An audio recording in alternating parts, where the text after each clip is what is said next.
Hello everyone, I am the teacher to this question. Let me explain the question to you now.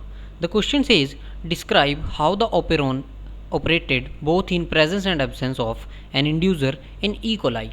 So यहाँ पे पूछा गया है कि ओपेरॉन जो है वो कैसे ऑपरेट करता है जब इंड्यूसर प्रेजेंट होता है और जब इंड्यूसर एब्सेंट होता है in case of E coli. तो चलिए देखते हैं। अगर हम बात करें व्हेन इंड्यूसर इज़ एब्सेंट, जब इंड्यूसर एब्सेंट होता है उस टाइम पे क्या होता है, when inducer is absent the repressor is active.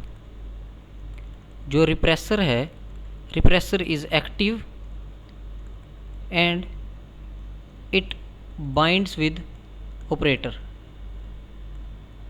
ये ऑपरेटर के साथ बाइंड कर जाता है और जब ऑपरेटर के साथ बाइंड कर जाता है देन इट प्रिवेंट्स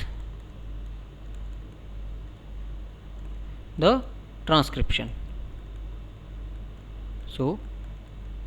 ट्रांसक्रिप्शन इसकी वजह से प्रिवेंट हो जाती है and this condition is switched off. This condition is known as switch off. जब इंड्यूसर एब्सेंट है तो repressor is active and it is free, it bind with operator to prevent the transcription and this condition is switch off. But when inducer is present,